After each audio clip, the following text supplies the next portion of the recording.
Good evening, ladies and gentlemen. First, I would like to welcome you to the School of Continuing Education. We gather here today to celebrate the graduates of the Languages Department Translation Program. Today, we have with us Dean James Ketterer, the Dean of the School of Continuing Education. We also have Dr. Alia Shoeib, the Associate Dean, and we have Mr. Magid Habashi, the Acting Director of the Languages Department. We are happy to have our translation instructors and, of course, our students, families, and friends who came today to celebrate their graduation. We have today the graduates of 3 diplomas: the Professional Diploma in Legal and UN Translation, the Professional Diploma in Media and Audiovisual Translation, and the Professional Diploma in Simultaneous and Interpreting. Today we have around 190 graduates over the past year. Of course, some of them are not here, but we are very happy for being here today. Our agenda will be as follows. First, we will have Dean Ketterer's speech, and we will have then Mr. Magid Habashi, the Acting Director. Then we will start calling your names to come to the stage and receive the certificates and have a photo with the Dean. Afterwards, we're going to call the translation instructors to receive, I'm sorry for this, to receive their certificate of appreciation. Finally, we're going to have a group photo. So now we start with the Dean's speech. So please welcome Dean Ketterer, the Dean of School of Continuing Education.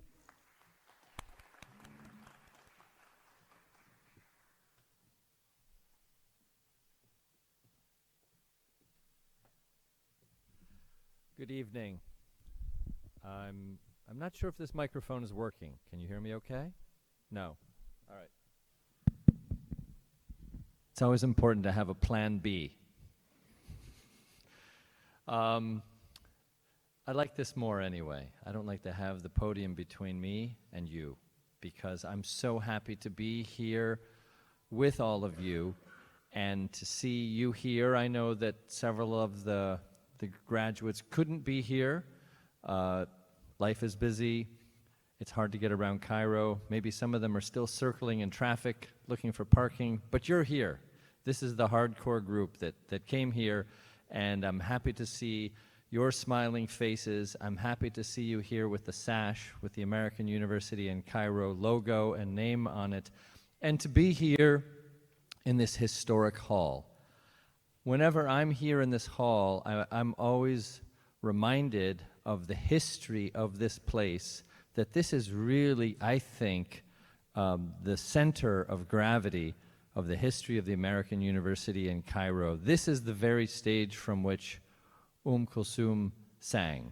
I won't sing, don't worry. That would clear the room. And many, many, many other historic figures were here on this stage and in this audience, but none more so than you. And I mean that seriously. To have you here, to have you be here as part of our community of the School of Continuing Education at AUC means so much to us, and I hope that it means so much to you, the graduates, because as you leave here with the diploma, the diploma is really just a signification of what you've done up to this point.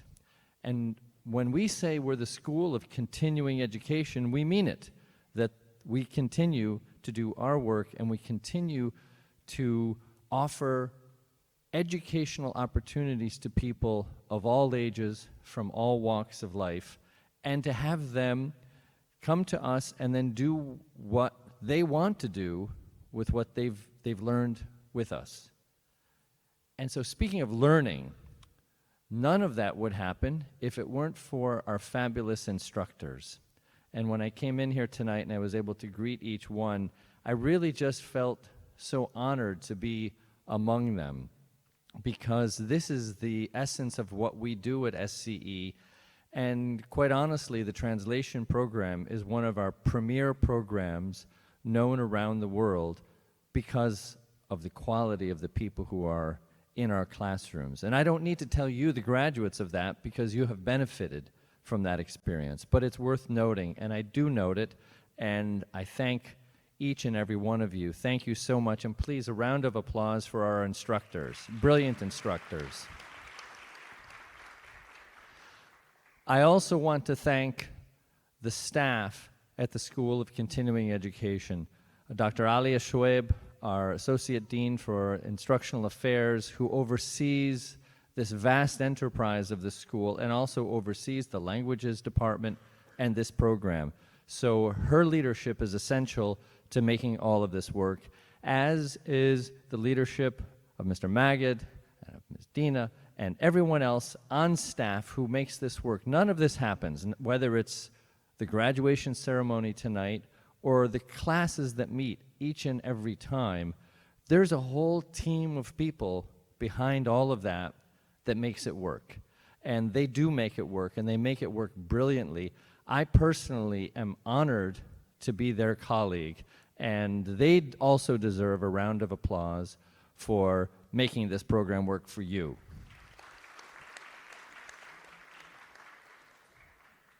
And finally, you know, I say this every time that we have a graduation of any program at SCE, and it's certainly true of your program as well. No one succeeds alone. We like to tell this story in the world about people succeeding by themselves, this kind of lonely hero making their way in the world and succeeding. The fact is that's just not true. Number one, everybody in this room, the students and the instructors and the staff and everyone has worked together. But there's also other people in this room and other people not in this room who have made it work for each and every one of you, and that are your families, your friends, your colleagues, and so they also deserve a big round of applause. I'm not much in the advice-giving business, but one piece of advice that I will give to you is that you are a cohort of people who have gone through these programs together. You've earned this diploma together. You've been in courses together, and you've done the effort together. And I would urge you to stay in touch with each other as you leave this program and go off on to the next stages in whatever you're going to do with these diplomas. I think that it's essential that people succeed as a group, that they stay together, that they support each other. And we have so many ways now in our current age to stay in touch with each other. So I really urge you to stay in touch with each other, to stay in touch with your brilliant instructors, and to stay in touch with us here at the School of Continuing Education. The field that you have chosen, the diploma that you have earned, to me, I see this not just as a technical skill, but in a very complicated, sometimes controversial, sometimes contested world. To be engaged in translation and simultaneous interpreting, this is really the building of bridges between peoples. It is the way in which to take a very complicated world and make it a little less complicated, a little more understood. And for that, you should be applauded, for the work that you have done and the work you are about to do. It's never been more important than it is right now at this moment in our history. So congratulations to the graduates. Thank you to the instructors, to the SCE staff, and to the families, and best of luck.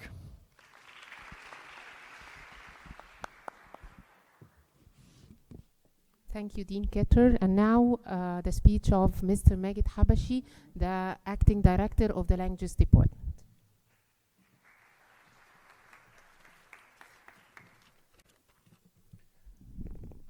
Good evening. I prepared some notes, but I'm going to speak first in English and then I'll switch into Arabic so that everybody can understand. Good evening. It's with great pleasure that I welcome you all today to celebrate what was supposed to be 190 graduates of our diplomas. Unfortunately, not all of you could make it today. We only have around half of that number. We are very proud actually at the LD of you, and I'm sure our guests here of families, friends are equally proud as well. We all know that your learning journey was not easy. It took you some time, effort, and you exerted, you had to overcome some obstacles. And here you come at the end of this part of the journey, ending your this part of learning and moving on. At this moment, I wish you all the best of luck with your new beginning. I encourage you to make a difference anywhere you go and make the best use of the knowledge and skills that you learned here. As you know, we are called the School of Continuing Education, so I encourage you never to stop looking for more learning and professional development.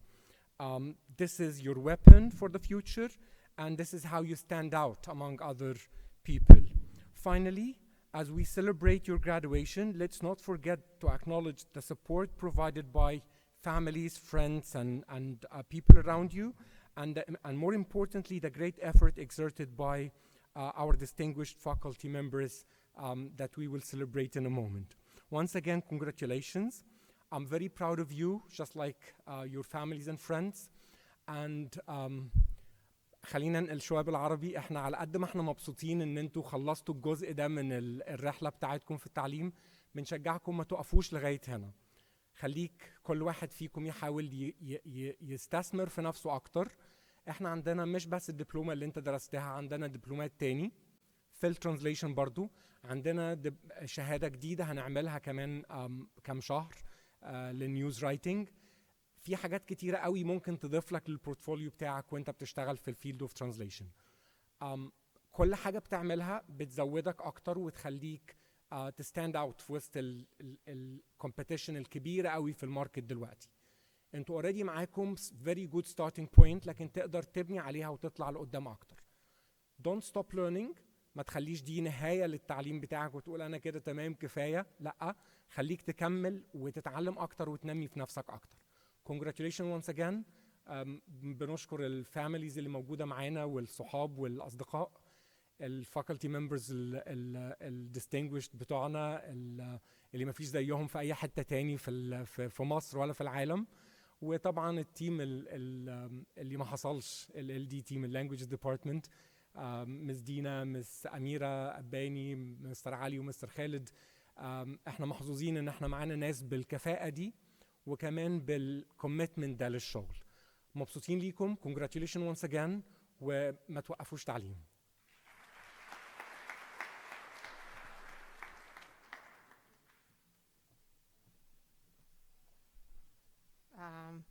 جاءت اللحظة الحاسمة.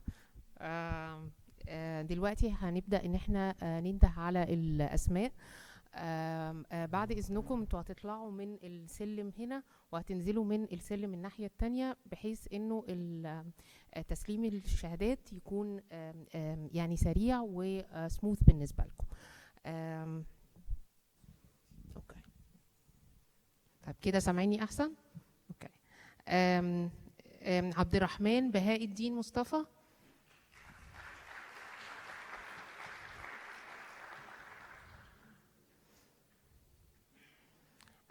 عبير أنبر حفني،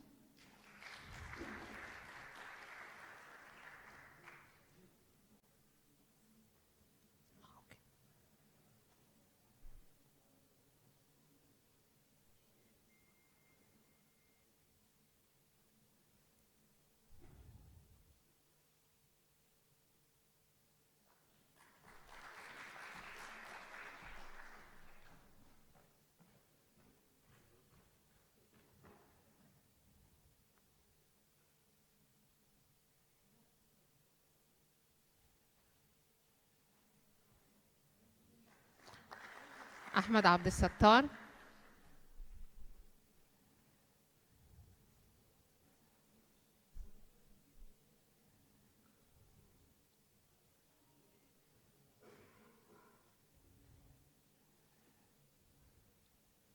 أحمد السيد متولي.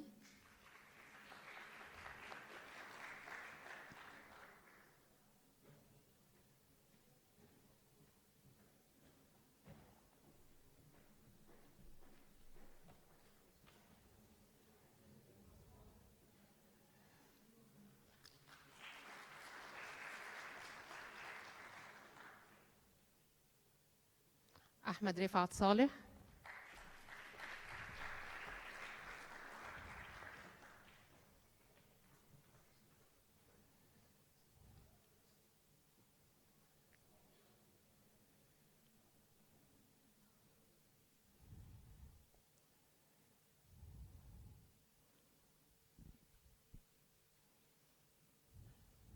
أحمد طاهر الشافعي.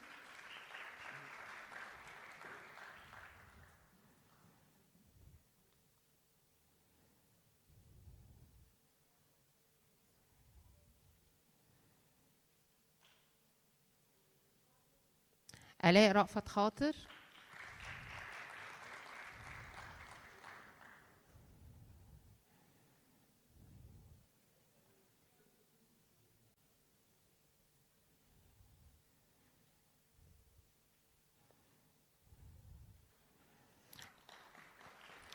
عليا محمود محمد.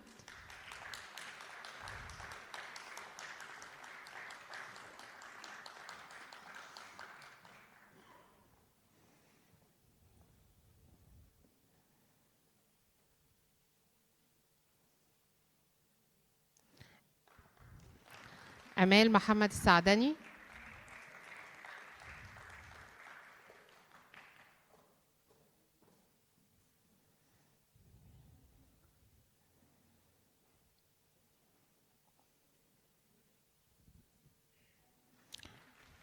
أمل محمود عبد العليم.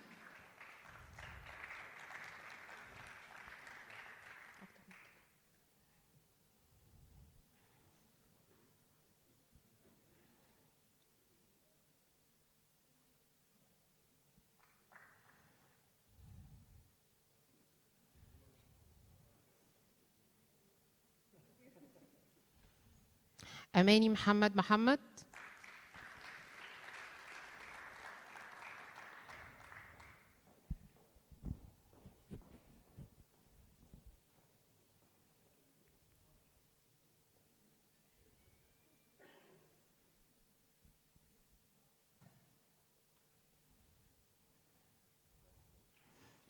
أشرقت محمود محمود.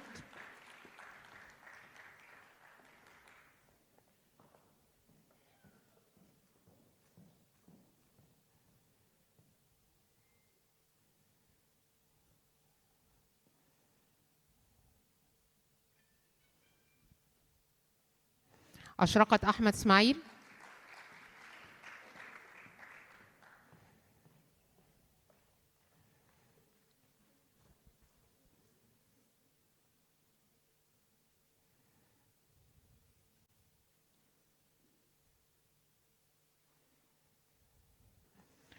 أسماء سامح فهمي.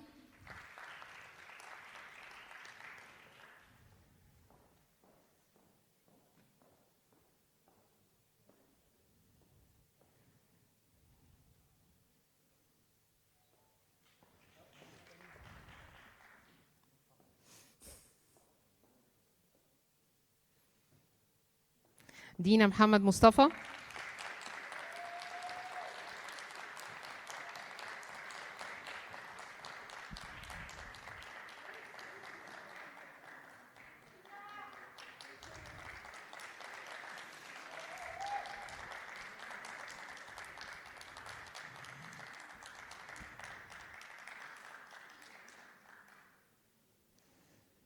دعاء محمد خيري رضوان.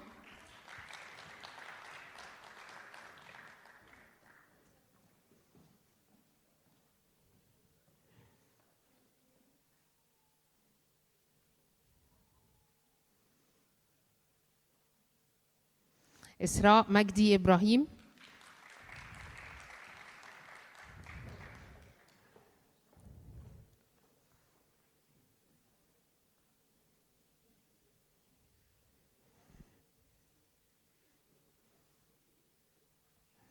فادي جوزيف حكيم.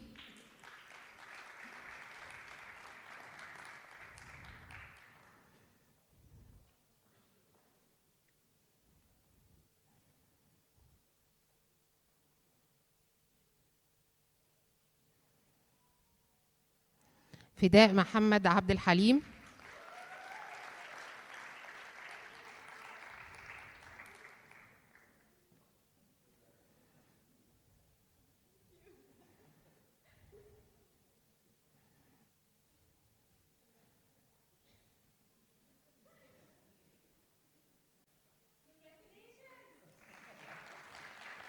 غادة جمال عبد اللطيف.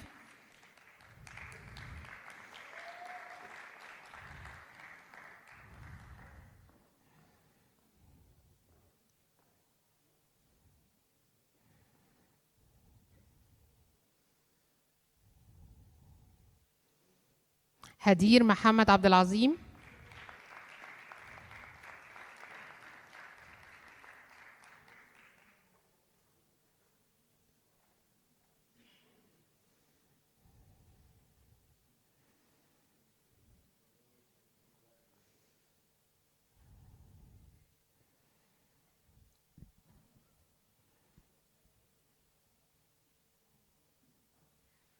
هبة عادل حسن.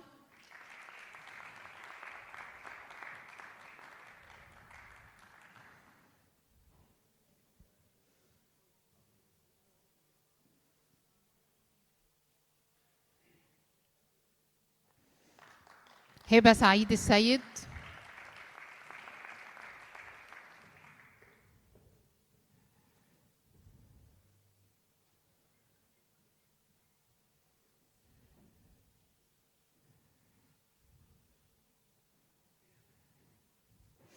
هداية حسن دسوقي.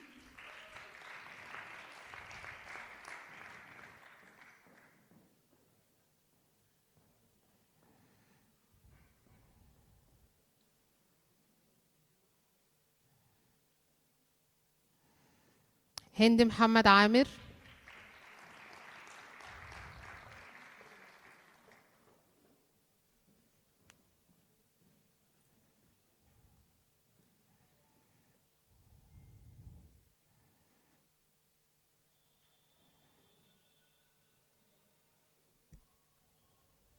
هند مصطفى فريد.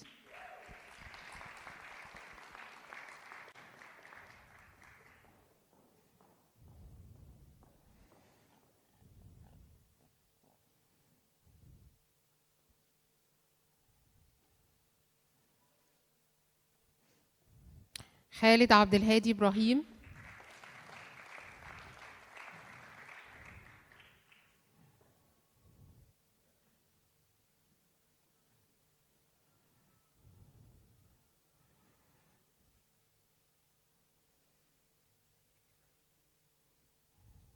خلود مجدي الدين البسيوني.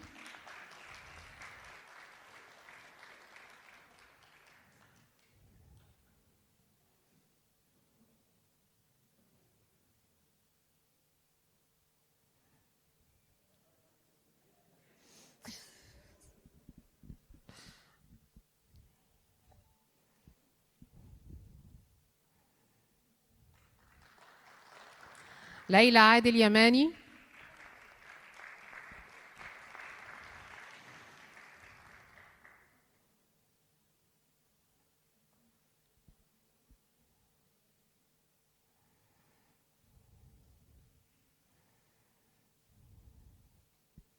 لميس أحمد عبد الغني.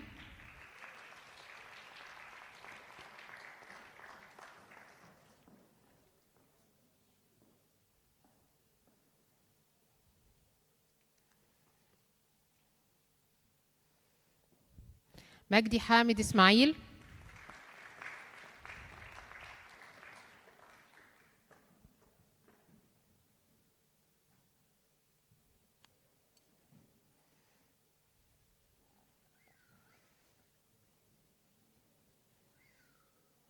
محمود سمير أبو العلا.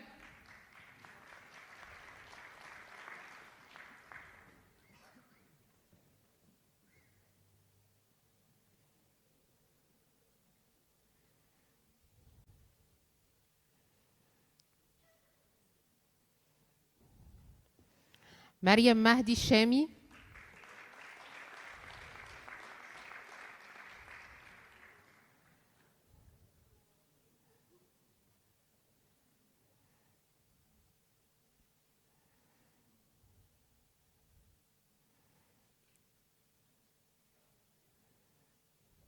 مارينا مراد صالح.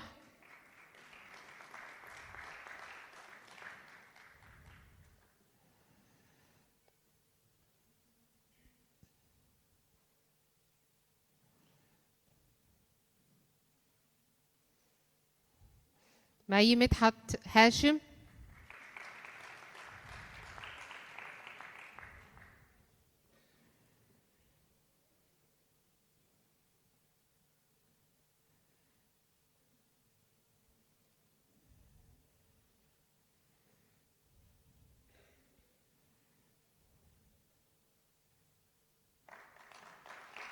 محمد رضا محمد عبد الرحمن.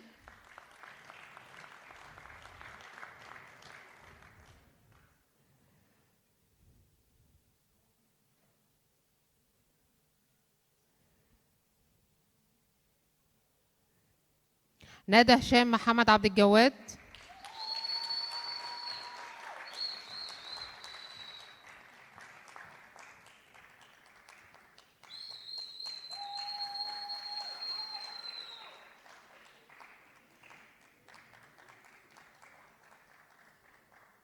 ندى نبيل أحمد.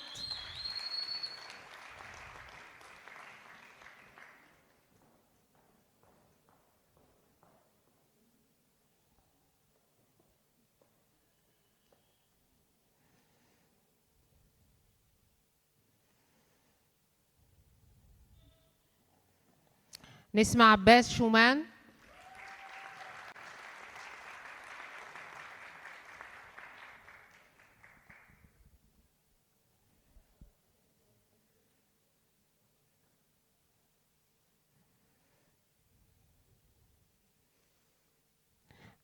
بسنت ناصر عبد المجيد علي.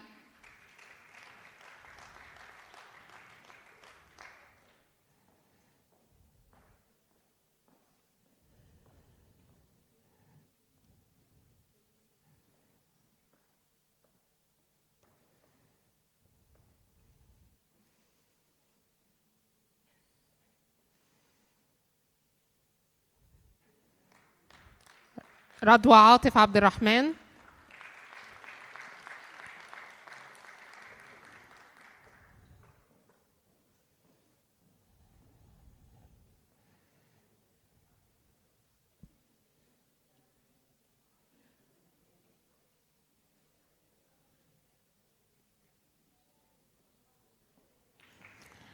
رضوى فوزي السيد.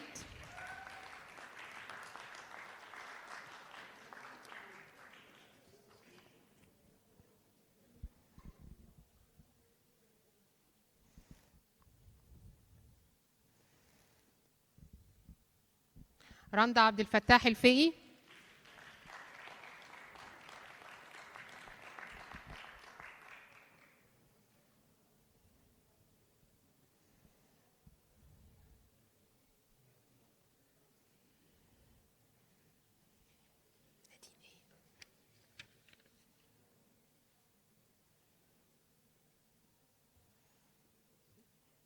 نادين بهجت. نادين بهجت.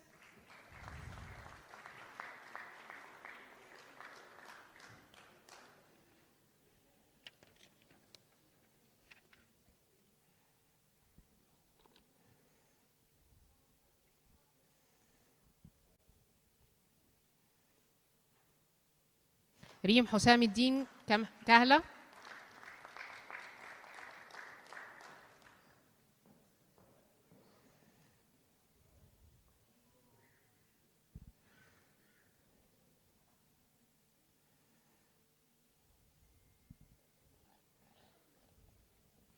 ريم سعيد شوقي.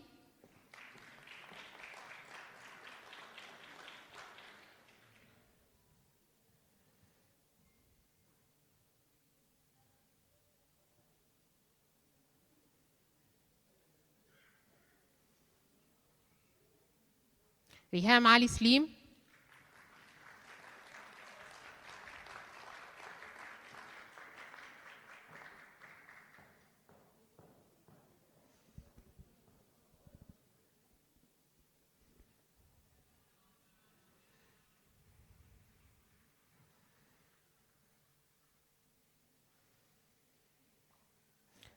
ريهام محمد نور الدين.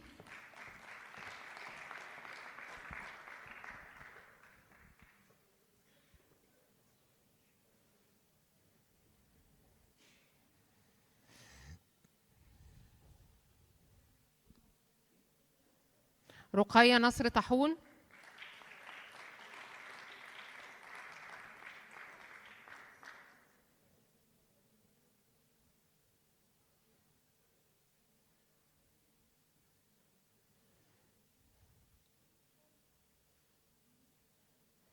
سالي إبراهيم الشربجي.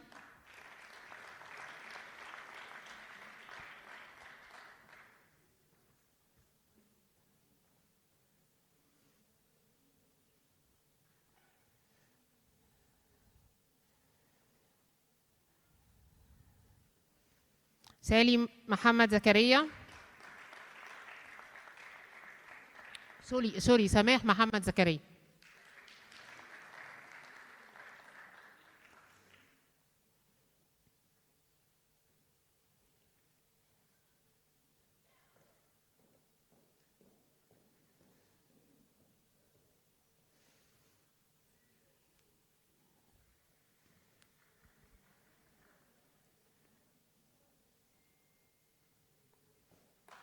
سماح سعيد عمار.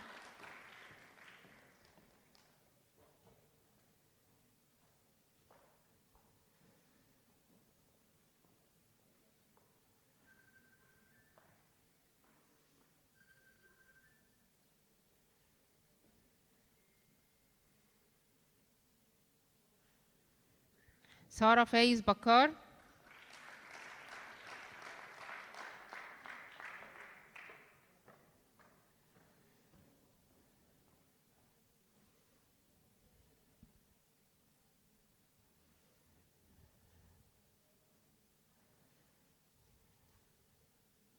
سارة أحمد محمد.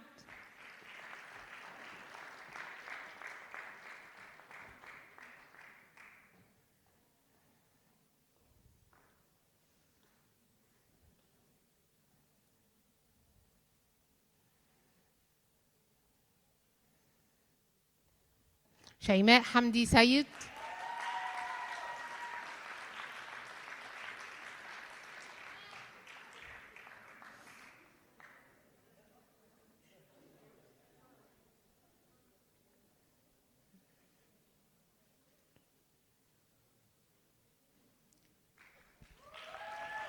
فاتن أبو الخير.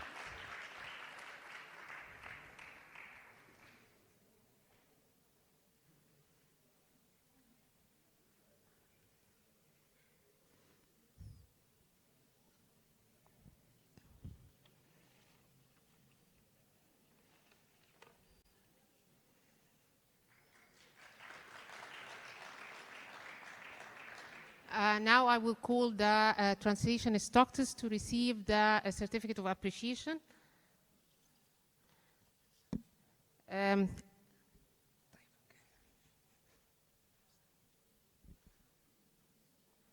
أميرة محمود عبد المقصود.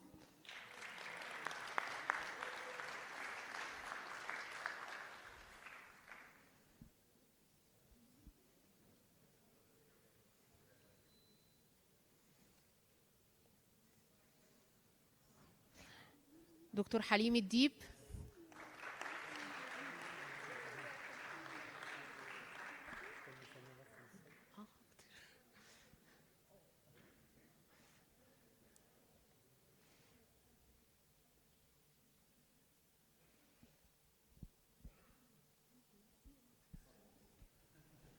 حليم الديب دي بتاعتي يعني.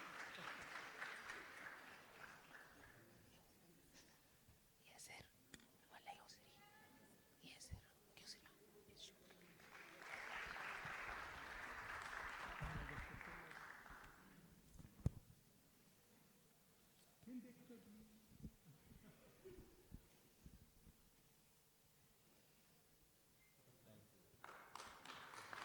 مس إيناس المنزلاوي.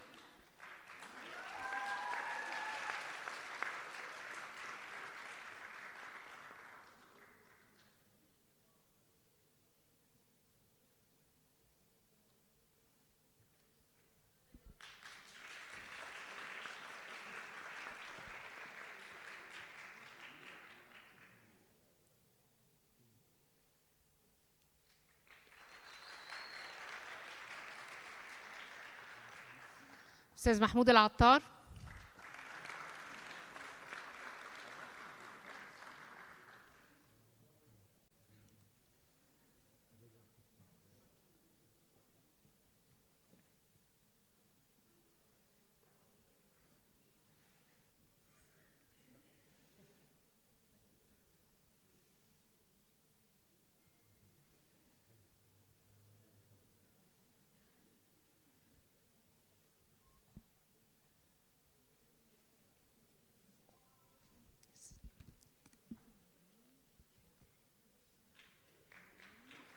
مارلين جورج. أوكي.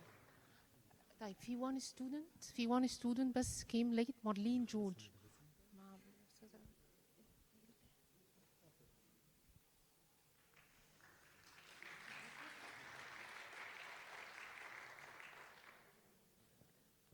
مارلين جورج.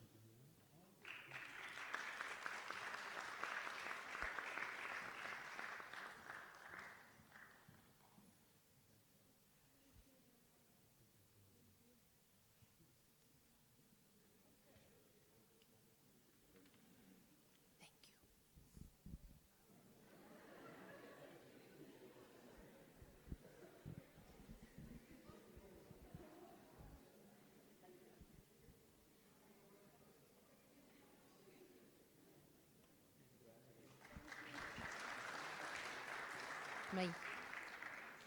مس مي عمر.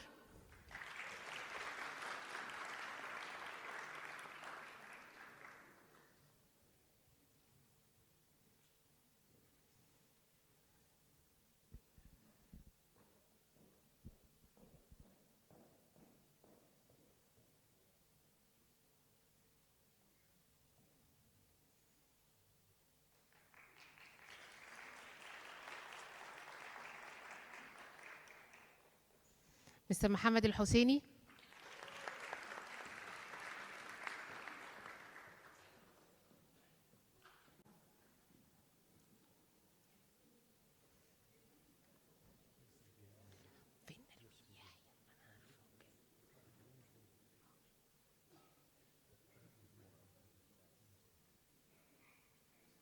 مس نسرين طاهر الشافعي.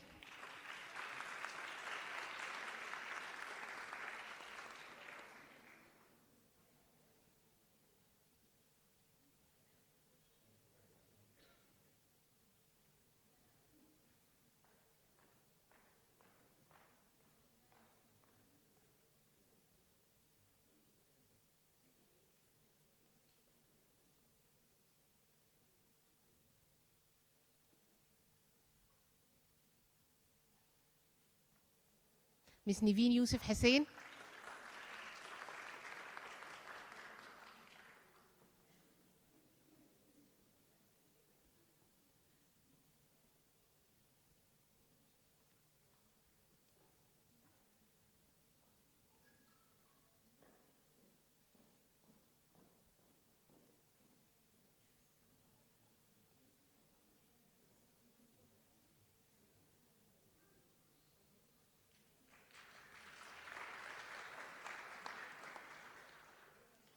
مس نوح حميدة.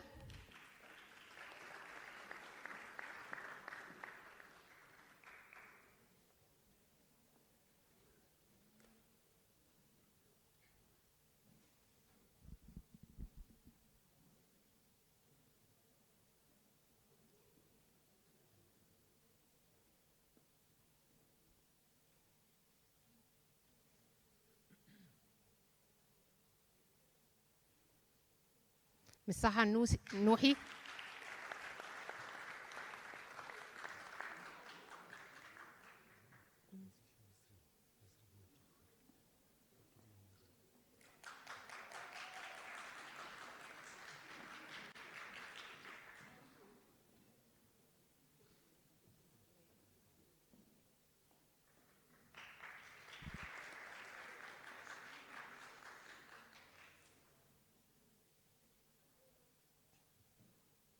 مستر سمير شعير.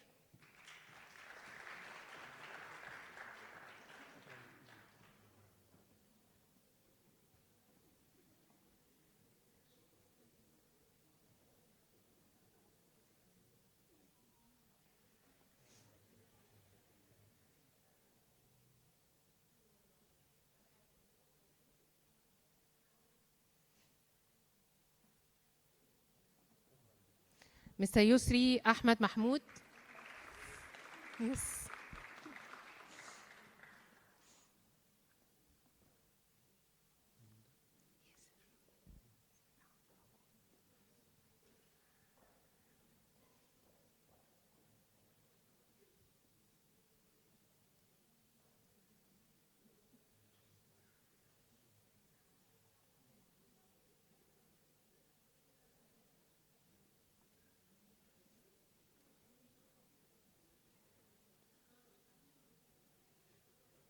Mr. Yasser Selim.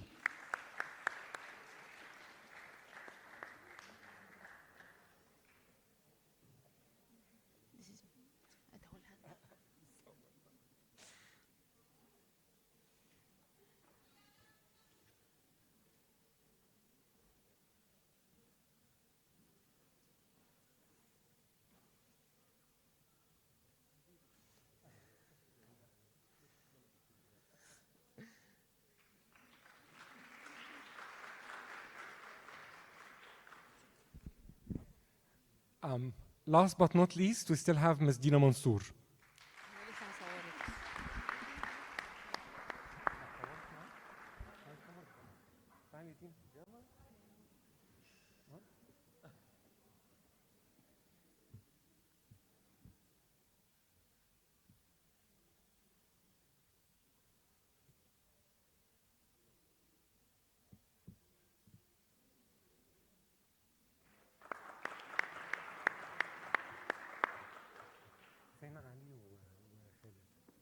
So we're going to get a picture with One picture. Yeah.